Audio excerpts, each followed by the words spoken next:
Why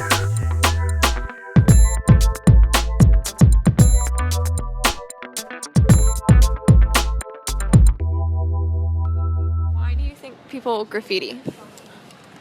Well, I think it's to express themselves. It can be a hobby, just a thing to do, a fun thing. But yeah, I think they're also, graffiti is more becoming art now. So I think it's a lot of people that see themselves as artists, and same reason why people do paintings or write a book. They just want to sort of express their artistic nature, right? What I think, there should be a lot more space to be able to, lot more walls and stuff that you can use for graffiti, like this graffiti tunnel in Sydney Uni, because I think that's sort of where they then get the space to express themselves freely, and it can look really nice. It belongs to this urban sort of city feel and vibe, and I think then, there would be a lot less graffiti, that'd be vandalism, like on somebody's house or door or car or whatever. Yeah. My only criticism with it is, yes, there should be tagging. I just think it's childish. Like it's not really serious. It's kind of just, it's egocentric, usually young boys. It's kind of like, then it's vandalism. But if it's because there are beautiful surfaces that are around the city, like sides of buildings and stuff, and beautiful architecture, then they've got all these sort of mindless tags on them. It would be better if there was state control about graffiti, allowing them to put it on walls. I think it's quite fantastic when they can really do a great job. Yeah.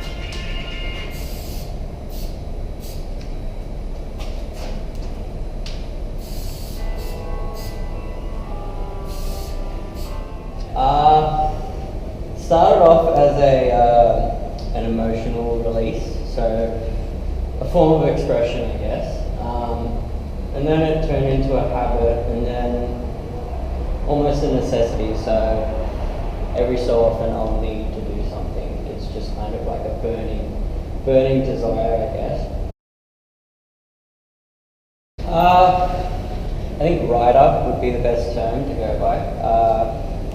But like if I'm talking to someone about art that's not an artist or anything like that, I'll say that I'm a muralist, because if you say I'm a graffitiist, there's bad connotations to it, so muralist is always easy to go by, and people kind of see, oh, murals are big colourful things, which is what I do. So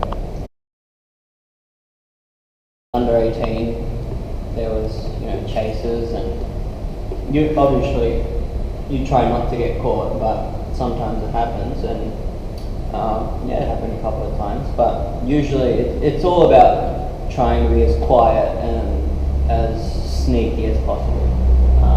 That's part of the culture.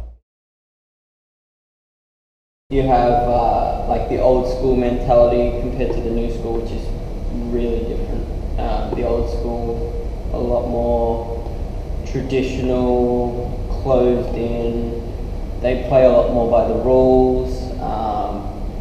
Like don't take someone's style, don't take someone's word, don't take someone's spot. Keep your spots to yourself. Don't share spots, things like that, which is good. It's that's how it all started. That's how this whole world began. There's rules, and there's expectations, and there's a lot of they're all unwritten, but everyone should know them if you paint.